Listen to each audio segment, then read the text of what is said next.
Bien-aimés, bonjour. Je suis le pasteur Pujol Catherine, assise encore ici, je vais dire encore une fois, dans le cadre de nos vidéos quotidiennes. Hier, bien-aimés, je vous ai parlé du sel. Aujourd'hui, je vais vous parler de la Sainte Seine. Cette fausse Sainte Seine que beaucoup de personnes prennent sans le savoir. Oui, bien-aimés, c'est très, très, très important. Beaucoup partent dans les églises. Ils partent seulement comme ça. Ils croient que c'est les pasteurs qui sont Dieu. C'est en allant à l'église, tout ce que les pasteurs font, c'est ce qui est bien. Donc, alors pour eux, ils sont chrétiens, mais ne sachant pas qu'ils ne sont nulle part. Bon, maintenant, certains pasteurs aussi, ceux qui se lèvent le matin, ils deviennent pasteurs, et ils n'ont pas étudié la Bible. Peut-être que c'est simplement à cause du leader qui a montré que c'est comme ça qu'il faut faire. Alors eux aussi, ils commencent à procéder de la même manière. Et ils ne savent pas, bien aimés, qu'ils entraînent leurs fidèles dans de mauvaises voies. Oui, bien aimés. C'est pour cela que nous devons lire la Bible. C'est pour cela que nous devons avoir l'Esprit Saint. Et c'est lui qui travaille dans nos cœurs. Vous savez, quand vous le demandez, vous le dites que vous n'avez pas bien compris quelque chose. Il va vous expliquer.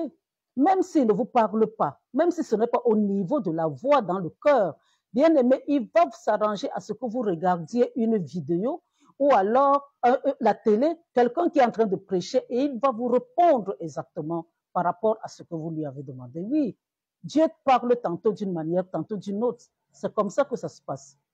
Et je suis désolée pour ceux de WhatsApp qui sont toujours là, non pas WhatsApp, pardon, Facebook, qui sont là toujours en train de chercher, de faire en sorte que je ne parle que des choses du diable. Je suis pasteur. C'est vrai que je dénonce les œuvres du diable, mais sachez que je peux aussi vous parler des choses de la Bible de façon sérieuse.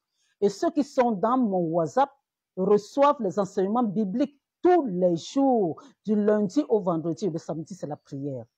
Et mon numéro de WhatsApp, c'est le 693 78 75 73.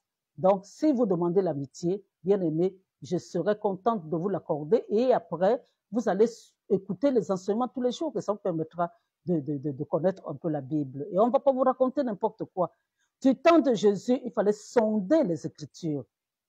Il fallait sonder les Écritures, bien aimé. Quand on nous parle de la Sainte Seine, bien aimé, on nous parle, et ça tout le monde doit le savoir, on nous parle de la chair de Jésus et on nous parle du sang de Jésus. Jésus a dit, prenez ceci en parlant du pain, ceci est mon corps. Et il a dit, prenez cela, le vin là après, il a dit, ceci est mon sang. Tout est spirituel, bien aimé. Même si vous tenez le pain à main, même si c'est un biscuit, même si c'est quoi, ce que vous prenez, bien aimé, si au fond de votre cœur, vous vous dites que c'est le corps de Jésus que vous êtes en train de prendre. C'est pour cela qu'il vaut mieux toujours prendre le temps de parler, car avant, vous ne prenez pas seulement machinalement, ne l'avalez pas machinalement, prenez le temps de parler à ce que vous tenez en main, avec la foi, envoyez cela en mission dans votre corps. Jésus, voici, tu as dit qu'on fasse ça en mémoire de toi, voici ta chair que je suis en train de manger, et qu'elle agisse conformément à ta volonté dans mon corps, qu'elle enlève toute ténèbre, parce que tu ne peux pas être dans mon corps et que le ténèbre habite encore mon corps. Voilà ceci, le jus, parce que je vais vous expliquer une chose, bien aimé. Avant, quand on parlait du vin, du temps de Joseph, quand Joseph était en prison là-bas, bien aimé, lisez la Bible, c'est dans Genèse. Et quand vous allez connaître l'histoire de Joseph, les chansons là et les paletiers, bien aimé, ces gens-là servaient le roi. Celui qui s'occupait de la coupe du roi, bien aimé, c'était le jus, le raisin qui pressait dans la coupe directement, le raisin qui pressait dans la coupe du roi. Mais on appelait ça le vin. Ne croyez pas que chaque fois qu'on parle de vin, c'est le vin alcoolisé. Ne pensez pas à cela. Bien aimé, quand on parle du vin, ça peut être le jus, Ça peut même être, je ne sais pas. De toute manière, la grenadine, mais il faut enlever le gaz parce que le gaz n'est pas, c'est pas quelque chose que Dieu aime. C'est pour cela que même le pain, on va nous dire le pain sans levain. Parce que le pain qui a la levure n'est pas pur pour Dieu. Donc, il faut le savoir, bien-aimé. La Sainte Seine concerne deux éléments essentiels. Ça concerne le pain et le vin, qui représentent la chair et le sang de Jésus. Oui, bien-aimé.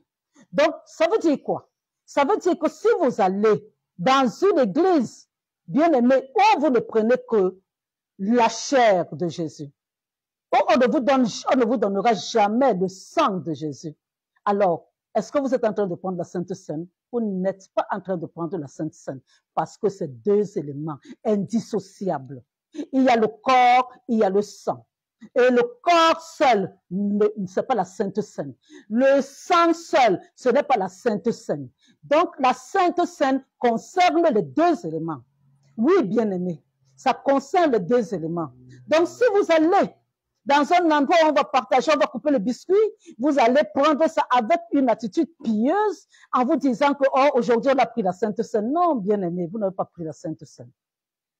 Vous avez partagé quelque chose avec les gens de l'Église, mais ce n'est pas la Sainte Seine. Alors, il faut bien le comprendre, bien-aimé. Bien le comprendre. Parce que quand on décide de servir Dieu ou de marcher avec Dieu, il faut faire les choses telles que Dieu nous les a montrées. Dieu n'a pas demandé Jésus quand il avait des disciples, bien-aimés. Parmi les 12 disciples, on nous parle de la belle-mère de Pierre. Prenons cet exemple. La belle-mère de Pierre, ça veut dire que Pierre était marié. Mais pourquoi Jésus n'a pas voulu que la belle-mère soit là-bas, que peut-être éventuellement les enfants de Pierre soient là-bas? Et pourquoi il a seulement tenu à ce que ce soit des personnes affermies dans la foi à ce moment-là, par rapport à d'autres? Ils étaient plus affermis, que ce soit seulement avec ceux-là qu'ils décident de prendre la Sainte Seine. C'est très important, bien-aimé. Si vous allez dans une église où les enfants prennent la Sainte Seine, les personnes qui n'ont pas pris, qui ne sont pas passées par le baptême prennent la Sainte Seine. Bien-aimé, ce n'est pas une bonne église. Parce que là, ça frise la sorcellerie. Parce que Jésus a joué avec des enfants. Il a dit, laissez venir à moi des enfants.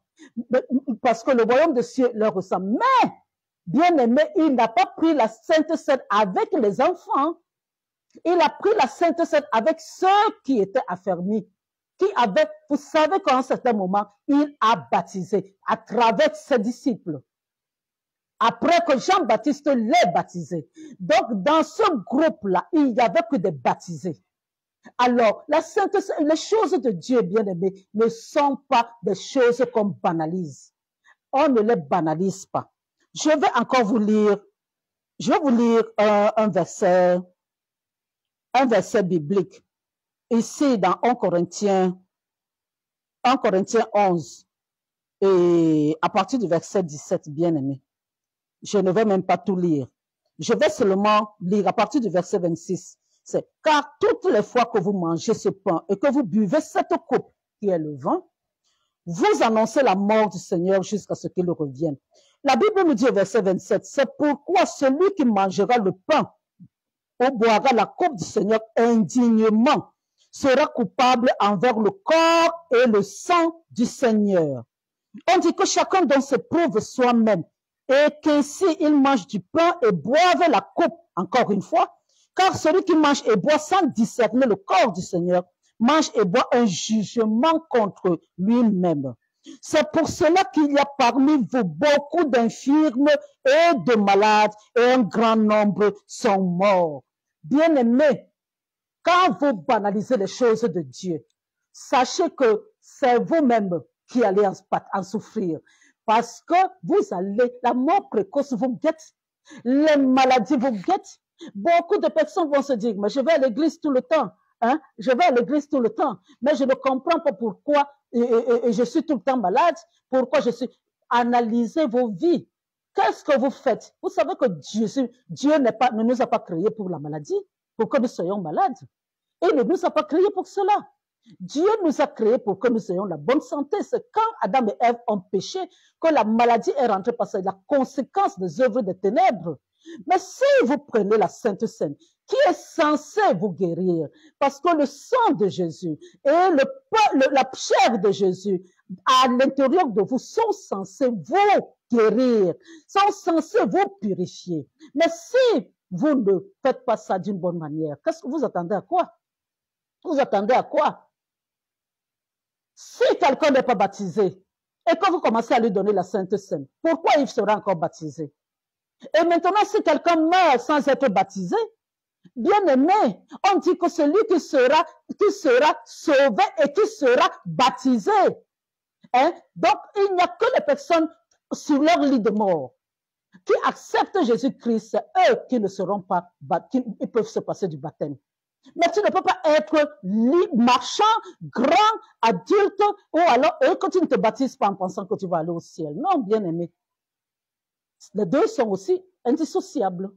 Tu dois être sauvé, c'est-à-dire accepter Jésus-Christ comme Seigneur et Sauveur, et être baptisé. Les deux. Si tu n'es pas baptisé, bien aimé, le reste là, ça ne te concerne pas. Donc alors, bien aimé, il y a des églises où on n'explique même pas cela. Il y a des églises où les gens ne sont pas baptisés, mais on leur donne la Sainte Seine. Et je vous ai dit, on donne même la Sainte Seine aux enfants. Ça ne peut pas se faire, bien aimé. Ça, c'est une association de malfaiteurs. Maintenant, alors, je vais aussi vous dire une chose. Vous savez que le diable pervertit les choses de Dieu. Alors, le diable s'associe aussi pour que les gens prennent le repas ensemble dans les églises qui sont gouvernées par les agents du diable. Oui, bien aimé. Ils vont s'asseoir. Ils vont pervertir les choses de Dieu. Et il y aura un semblant de Sainte Seine. C'est dans ce semblant de Sainte Seine que les choses de Dieu seront bafouées. C'est dans ce semblant de Sainte Seine qu'on va vous initier dans la sorcellerie. Parce que en matière de sorcellerie, bien aimé, il y a aussi la chair humaine et le sang humain. Donc, vous serez là en train de penser que vous prenez la Sainte Seine, alors qu'on est en train de vous initier pour que vous commenciez à manger la chair humaine et le sang humain. Oui, bien aimé. Et dans cela, vous allez voir que ce n'est pas Dieu qui prime, puisque tout le monde, les choses de Dieu, ce que Dieu juge important ne sera pas important pour eux. Hein? Tout le monde peut prendre la Sainte Seine. Hein? Et puis, après, c'est banalisé et les gens vont s'associer et ils vont prendre la Sainte Seine, qui ne sera pas une Sainte Seine. Il faut faire attention, bien-aimés. Il faut faire attention. Je parlais des choses comme ça de temps en temps. Si vous voulez, vous écoutez. Si vous ne voulez pas, ce n'est pas grave. Si vous croyez que je vais seulement parler des choses du monde tout le temps ou alors dénoncer les œuvres du diable, écoutez bien parce que la fin du monde approche. L'arrivée de Jésus est déjà imminente. Si vous n'acceptez pas Jésus-Christ comme Seigneur et Sauveur, vous n'irez pas au ciel. Je vous ai dit, ce n'est pas une œuvre charnelle. Ce n'est pas parce que vous allez acheter ou être gentil ou être généreux ou alors vous achetez une ligne de conduite que vous irez au ciel. Il faut faire attention à ça. Donc, pendant que nous vivons, bien-aimés, la vie de consécration exige que nous prenions au sérieux les choses de Dieu. Quand on prend les choses de Dieu au sérieux, quand nous prenons Dieu au sérieux, alors lui aussi, il prend soin de nous. C'est comme ça que ça se passe. Mais tu ne peux pas le minimiser et penser que lui, il sera là seulement pour... Il ne nous supplie pas. Il ne nous supplie pas. Il a dit qu'il est même capable de faire en sorte que les cailloux le louent. Combien de fois, si nous, les humains, nous ne voulons pas le faire. Donc, il faut faire attention, bien-aimés. Quand vous entrez dans une église, j'ai toujours dit, regardez comment les choses se passent. Si vous n'avez pas le discernement, priez Dieu, demandez avec le Jérémie 33, verset 3, demandez Dieu de vous éclairer par rapport à l'endroit où vous êtes. Parce que vous allez perdre votre temps et vous allez sortir avec des démons. Hein? Le genre là où vous êtes dans une église, vous ne progressez pas, rien ne se passe, c'est la colère qui envahit vos cœurs et vous commencez à taper sur vos femmes, vous commencez à bagarrer, vous commencez à être agressif, Bien-aimé, quelle est cette église-là? Dieu est le Dieu de paix. Il nous donne la paix. Mais si vous n'avez pas la paix, vous êtes seulement là en train de régresser. Posez-vous la question. Qu'est-ce qui se passe? Moi, quand quelque chose ne va pas dans ma vie, bien-aimé, je m'assieds, je réfléchis, telle chose m'est arrivée, telle autre chose m'est arrivée, mais quelles sont les personnes qui sont autour de moi? Hein? Pourquoi? Qu'est-ce qui a changé dans ma vie? Qui était là depuis et qui n'était pas là avant et qui est là maintenant? Je vais commencer à me poser des questions, bien-aimé, et je vais arriver à une conclusion parce que Dieu m'a donné une intelligence. Hein? Et là, à ce moment-là, je vais faire attention, je vais prendre des mesures. Oui, bien-aimé, c'est comme ça. Il y a des fausses saintes scènes là-dehors. Il y a des fausses églises là-dehors. Si vous ne connaissez pas la vérité, alors vous ne serez pas affranchis. Vous ne serez pas affranchis. Au lieu de prendre la sainte scène, on est en train de vous initier. Et vous, au lieu de, même si de toute manière, partout où c'est le faux, partout où il n'y a pas vraiment, enfin, les choses de Dieu ne sont pas respectées. Même si c'est seulement le biscuit que vous prenez 120, bien aimé, c'est aussi, ça change quoi dans vos vies? Dans ces églises-là, c'est les mêmes personnes qui vont aller chez le marabout. Hein, c'est les mêmes personnes qui vont dire que Dieu tarde, alors eux-mêmes, ils vont se débrouiller. Hein, que Dieu, lui, il n'agit pas vite, alors ils vont se débrouiller par eux-mêmes. Hein? C'est les mêmes personnes. Alors se débrouiller par eux-mêmes, c'est quoi? C'est aller chez le marabout, c'est faire les choses par eux-mêmes, c'est ne plus compter sur Dieu. Alors que j'ai dit, et je répète encore, que Dieu m'a guéri 2 fois avec la Sainte Seine. Et quand la situation s'aggrave dans ma vie, quand il y a des problèmes, bien aimé, je m'assieds à la maison, je fais ma Sainte Seine et je la prends et ça agit. Ça agit pour toute personne qui est née de nouveau, qui a accepté Jésus-Christ comme Seigneur et Sauveur. Il ne faut pas forcément que ce soit le pasteur qui fasse cela. Donc, quand vous invoquez le nom de Dieu, son sang, sa chair, vous l'envoyez en mission dans votre corps, bien aimé, ça va agir. S'il y avait une maladie, elle va partir. C'est comme ça que ça se passe. Bien aimé, je vous ai dit que je ne vous dis pas exactement quel âge j'ai, mais à un certain moment, j'aurai mon anniversaire peut-être par Facebook et tout ça, vous allez savoir. Mais je ne suis pas malade. Vous croyez que je fais comment? Vous croyez que je fais comment? Parce qu'en cas de problème, moi-même, je m'impose les mains. Moi, je ne parle pas d'aujourd'hui, je suis pasteur, je ne suis pas des pasteurs. Moi-même, je me pose les mains. Moi-même, je fais ma sainte scène. Moi-même, j'invite Dieu dans ma vie. Hein? Je n'ai pas besoin de quelqu'un.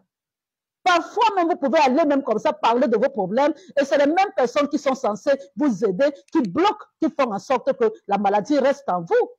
Donc, et qui, je vous ai dit encore hier que qui? C'est le Saint-Esprit que j'invoque là, que j'appelle au secours, c'est lui qui va aller raconter ma vie. Quand je me retrouve seule, quand je remarque qu'il y a quelque chose qui ne va pas, bien aimé, j'agis.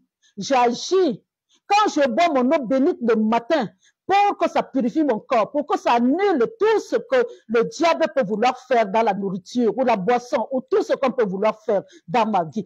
Bien aimé, je suis avec mon Dieu. Et je parle, et ça agit parce qu'il a dit que le pouvoir de la vie et de la mort est sur notre langue. Et avec ma foi, qu'est-ce qui peut être plus important que ça? Donc alors c'est ça, bien aimé. Je vous interpelle, je vous aide à marcher parce que Dieu, je vous répète encore, il se pratique. Dieu ne se récite pas. Dieu ne se prononce pas simplement. Dieu se pratique. Mais comment vous pouvez pratiquer si vous n'avez pas, vous ne connaissez pas la parole? Vous devez connaître la parole et vous allez pratiquer Dieu. Donc, il y a de fausses saintes scènes là-dehors que vous prenez depuis que vous êtes né et qui n'agissent pas. Hein? Chrétiens avec le diabète, chrétiens avec l'hypertension, chrétiens même, certains même avec le sida, chrétiens même avec certains, avec, je ne sais pas, toutes sortes de maladies. Pourquoi Dieu ne vous aide pas? Parce qu'il y a quelque chose. Pourquoi vous êtes toujours confrontés à ce genre de... Je ne parle pas de ceux qui n'ont pas choisi, mais qui se retrouvent dans cette situation-là. Mais je parle de ceux-là qui continuent à faire de mauvaises choses là dehors, bien aimés, et qui se retrouvent en train d'être malades. Parce qu'il n'y a pas la vérité de Dieu en vous. Et quand vous avez la vérité de Dieu en vous, Dieu est présent et il vous aide. C'est comme ça que ça se passe. Et maintenant, même si vous ne saviez pas, maintenant que vous savez, Dieu va vous aider. Dieu va vous aider. Si vous aviez même fait des choses avant, si vous aviez même banalisé un peu, à partir du moment où vous écoutez la vérité aujourd'hui, bien aimé, il n'y a rien d'impossible à Dieu. Il va vous guérir de tout. Toutes sortes de maladies, il va vous guérir, il va vous empêcher de continuer, bien aimé, à marcher sur les mauvais, dans de mauvaises voies, parce que Dieu, le Saint-Esprit, est notre consolateur. C'est lui qui vit en nous et c'est lui qui nous aide. Oui, bien aimé. Voilà, j'ai beaucoup prêché aujourd'hui. Faites de Jésus-Christ votre Seigneur et Sauveur personnel. Demandez du pardon pour tout ce que vous avez fait jusqu'à présent qu'il ne glorifiait pas. Demandez-lui de vous positionner dans de bons endroits, là où il est présent. Oui, il n'est pas présent partout, bien aimé. C'est pas parce que c'est marqué Jésus ou on parle de Jésus et si le cœur n'y est pas, ce n'est pas. Il y a église et église. Donc alors, bien aimé, et demandez-lui surtout, acceptez-le comme Seigneur et Sauveur et demandez-lui surtout de vous donner son Esprit Saint. Il n'y a que Jésus qui donne son Esprit Saint. Et alors, bien aimé, comme ça, tout va aller bien dans vos vies. Je suis le pasteur Pujol Catherine, à votre service. Si vous voulez la parole de Dieu dans mon WhatsApp, je répète encore, c'est le 693 78 75 73. Tous les jours, vous allez recevoir la parole de Dieu. Hein? Et je vais de la Genèse à l'Apocalypse, donc vous allez comprendre un certain nombre de choses. Soyez bénis au nom puissant de Jésus. Amen.